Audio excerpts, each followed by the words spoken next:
Friends, good evening. ಎಲ್ಲರದು coffee ಆಯಿತಾ? ಎಲ್ಲರೂ ಹೇಗಿದ್ದೀರಾ? ಐ ಹೋಪ್ ಎಲ್ಲರೂ ಚೆನ್ನಾಗಿದ್ದೀರಾ ಅಂತ ಅಂದ್ಕೊಂಡಿದ್ದೀನಿ. ಎಲ್ಲರದು ಕಾಫಿ ಆಯಿತಾ?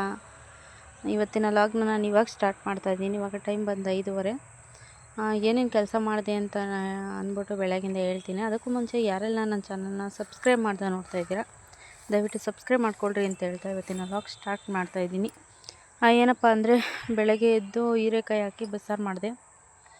ಟೀ ಎಲ್ಲ ಇಟ್ಟು ನಾನು ಫ್ರೆಶಪ್ ಆಗಿ ಹಂಗೆ ಲೈವ್ ಮಾಡ್ಕೊಂಡೇ ಅಡುಗೆ ಎಲ್ಲ ಮಾಡಿದೆ. ಅಡುಗೆ ಮಾಡಿ ಮುದ್ದೆ ಎಲ್ಲ ಮಾಡಿ ನಮ್ಮ ಮನೆಯವ್ರಿಗೆ ಬಾಕ್ಸ್ಗೆಲ್ಲ ಕಳಿಸಿ, ಆಮೇಲೆ ಪಾತ್ರೆ ತೊಳೆದಿರಲಿಲ್ಲ ಫ್ರೆಂಡ್ಸ್ ನಾನು. ಯಾಕಂದರೆ ಬೆಳಗ್ಗೆ ಹೊತ್ತು ಚಳಿ ಸಿಕ್ಕಾಪಟ್ಟೆ, ತೊಳೆಯೋಕ್ಕಾಗಲ್ಲ. ಯಾಕಂದರೆ ನೀರು ಬೇರೆ ತಣ್ಣಗೆ ಕೊರಿತಿರ್ತವೆ, ಪಾತ್ರೆ ತೊಳೆಯೋಕ್ಕಾಗಲ್ಲ.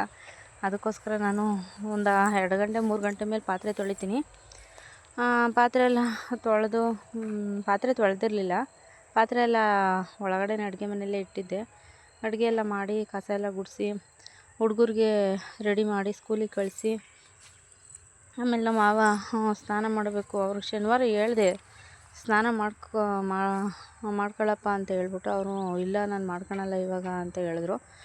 ಆಮೇಲೆ ಇವಾಗ ಇಲ್ಲ ಉರಿಗೂ ಸ್ನಾನ ಮಾಡಬೇಕು ಅಂತ ಹೇಳಿದ್ರು.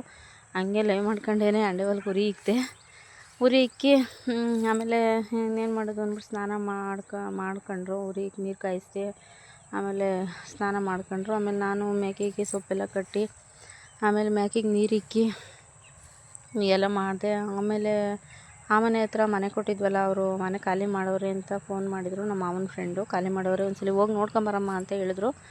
ಆಮೇಲೆ ಹೋಗೋಣ ಅಂತ ಹೇಳ್ಬಿಟ್ಟು, ಆ ಮನೆ 1 ಕಿಲೋಮೀಟ್ರ್ ಐತೆ ಫ್ರೆಂಡ್ಸ್. ಇಲ್ಲಿಂದ ನಡ್ಕೊಂಡೋಗಿ ನಡ್ಕೊಂಬರೋಕ್ಕೆ ಬೇಜಾರಾಗ್ಬಿಡುತ್ತೆ. ಅಂದರೆ ಗಾಡಿ ತಗೊಂಡೋಗ್ಲಿಲ್ಲ ನಾನು. ಇಲ್ಲಿಂದ ಇಲ್ಲಿಗೆ ಇನ್ನೇನು ಗಾಡಿ ತಗೊಂಡೋಗ್ತಾರೆ, ನಮ್ಮ ಮಾವ ಬೈತಾರೆ ಅಂದ್ಬಿಟ್ಟು ಗಾಡಿ ತಗೊಂಡೋಗ್ಲಿಲ್ಲ, ನಡ್ಕೊಂಡೇ ಹೋಗಿದ್ದೆ. ನಡ್ಕೊಂಡೇ ಬಂದೆ. ಆಮೇಲೆ ಯಾಕೋ ಒಂದು ಸ್ವಲ್ಪ ಗ್ಯಾಸ್ಟ್ರಿಕ್ ಜಾಸ್ತಿ ಆಗ್ಬಿಟ್ಟೈತೇನೋ ಗೊತ್ತಿಲ್ಲ, ಒಂಥರ ಹೊಟ್ಟೆ ನೋವು ಸ್ಟಾರ್ಟ್ ಆಗ್ಬಿಟ್ಟಿದೆ ಫ್ರೆಂಡ್ಸ್. ಆಮೇಲೆ ಸ್ವಲ್ಪ ಹೊತ್ತು ಮಲ್ಕೊಂಬಿಟ್ಟೆ. ನನಗೆ ಯಾಕೋ ಹೊಟ್ಟೆ ನೋವು ತಡ್ಕೊಳಕ್ಕಾಗಲಿಲ್ಲ, ಅದಕ್ಕೆ ಸ್ವಲ್ಪ ಹೊತ್ತು ಮಲ್ಕೊಂಡಿದ್ದಾದಮೇಲೆ ಜಾಸ್ತಿ ಹೊತ್ತು ಮಲ್ಕೊಳಕ್ಕಾಗಲ್ಲ, ಎದ್ಬಿಟ್ಟು ಆಮೇಲೆ ಪಾತ್ರೆಗಳಿದ್ದೋ ಪಾತ್ರೆ ಎಲ್ಲ ಆಚೆಗೆ ಇಕ್ಕಿ ಪಾತ್ರೆ ತೊಳೆದೆ. ಅಷ್ಟೊತ್ತಿಗೆ ನನ್ನ ಮಕ್ಕಳುಗಳು ಬಂದರು ಸ್ಕೂಲಿಂದ. ಬಂದಾದ್ಮೇಲೆ ನಾನು ಪಾತ್ರೆ ಎಲ್ಲ ತೊಳೆದೆ. ಆಮೇಲೆ ನನ್ನ ಮಗ ಬಂದ. ಆಮೇಲೆ ತೋಟಕ್ಕೆ ಹೋಗಿ, ಯಾಕಂದರೆ ನಿನ್ನೆ 2 ಬಾಳೆ ಗಿಡ ನೆಟ್ಟಿದ್ರು ಫ್ರೆಂಡ್ಸ್. ನೆಟ್ಟಿದ್ರಲ್ಲ, ಅವಕ್ಕೆ ಹಸಿಂದು ಸಗಣಿ ಎತ್ಕೊಂಬರ್ರಿ ಅಂತ ಹೇಳಿದರು. ನೋಡಿ ಇಲ್ಲೆಲ್ಲ ದನ ಎಲ್ಲ ಕಟ್ಟಾಕ್ತಾರೆ, ಇಲ್ಲೆಲ್ಲ ಎತ್ಕೊಂಡೋಗೋಣ ಅಂತ ಹೇಳ್ಬಿಟ್ಟು ನಾನು ನನ್ನ ಮಗ ಬಂದಿದ್ದೋ. ಒಂದು 2 ಚೀಲ ಎತ್ತಿದ್ದೀವಿ. ಯಾಕಂದರೆ ಬಾಳೆ ಗಿಡಕ್ಕೆ ಸಗಣಿ ಬಿದ್ದಷ್ಟು ಫಸಲು ಚೆನ್ನಾಗಿ ಬರುತ್ತೆ ಅಂತ ಹೇಳ್ಬಿಟ್ಟು, ಅದಕ್ಕೆ ಒಂದು 2 ಗುಂಡಿಗೆ ತಗೊಂಬಂದು ಹಾಕ್ರಿ ಅಂತ ಹೇಳಿದ್ರು. ನೋಡಿ ಇವಾಗ ನನ್ನ ಮಗ 2 ಚೀಲ ತುಂಬಿದ್ದೀವಿ. ತೊಳ್ಕೊಂಡೋಗಿ ಹಾಕ್ಬಿಟ್ಟು ಬಾ ಅಂತ ಹೇಳಿದೆ. ಇನ್ನೊಂದು ಚೀಲ ತಗೊಂಬ ಅಂತ ಹೇಳಿದ್ದೀನಿ. ಅದಕ್ಕೆ ನೋಡಿ ಇನ್ನೊಂದು ಸ್ವಲ್ಪ ಗುಡ್ಡೆ ಹಾಕಿದ್ದೀನಿ, ಅಲ್ಲಿ ಇನ್ನೊಂದು ಸ್ವಲ್ಪ ಹಾಕ್ತೀನಿ ನನ್ನ ಮಗ ಬರೋಷ್ಟೊತ್ತಿಗೆ. ನೋಡಿ ಫ್ರೆಂಡ್ಸ್, ಇವಾಗ ತಳ್ಕೊಂಡು ಹೋಗ್ತಾವ್ನಿ. ಇಲ್ಲಿಂದ ಹೋಗ್ಬೇಕಂದ್ರೆ ಒಂದು 1/2 ಕಿಲೋಮೀಟ್ರ್ ಆಗುತ್ತೆ ನಮ್ಮ ಮನೆಗೆ ಹೋಗಿ ಬರೋಕ್ಕೆ. ಅದಕ್ಕೆ ಒಂದು ದೊಡ್ಡ ಚೀಲ ತಗೊಂಬ ಅಂತ ಹೇಳ್ತಾಯಿದ್ದೀನಿ. ತಗೊಂಡು ಹೋಗ್ತಾವನೆ ನೋಡಿ ಫ್ರೆಂಡ್ಸ್, ತಳ್ಕೊಂಡು ಹೋಗ್ತಾವನೆ. ಬೇಗ ಬಾ.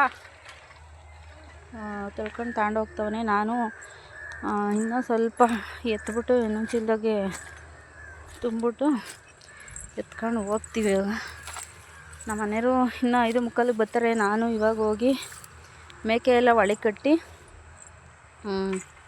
ಮೇಕೆ ಕಸ ಎಲ್ಲ ಗುಡಿಸಿ ಟೀ ಇಟ್ಕೊಟ್ಟು, ಇದು ಸಾಂಬಾರು ಇದೆ, ಬಸ್ಸಾರು ಮಾಡಿದ್ದೀನಲ್ಲ ಬೆಳಗ್ಗೆ, ಅದೇ ಇದೆ ಸಾಂಬಾರು ಫ್ರೆಂಡ್ಸ್. ಯಾರೇ ಆಗಲಿ ಹಿಂದಿಯವ್ರಿಗೆ ಮಾತ್ರ ಮನೆ ಕಡೆ ಹೋಗಿ ಕೊಡಬೇಡ್ರಿ, ಬಾಡಿಗೆ ಮನೆ ಇದ್ದರೆ. ಯಾಕಂದರೆ ಅವರಿಗೆ ನಮ್ಮ ಭಾಷೆ ಅರ್ಥ ಆಗಲ್ಲ. ನಾವೊಂದು ಮಾತಾಡ್ತೀವಿ, ಅವರೊಂದು ಮಾತಾಡ್ತಾರೆ friends.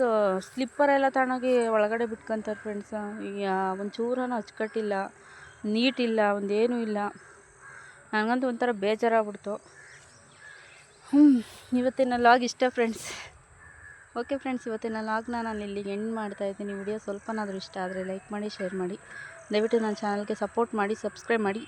Thank you for watching. Love you all. Bye.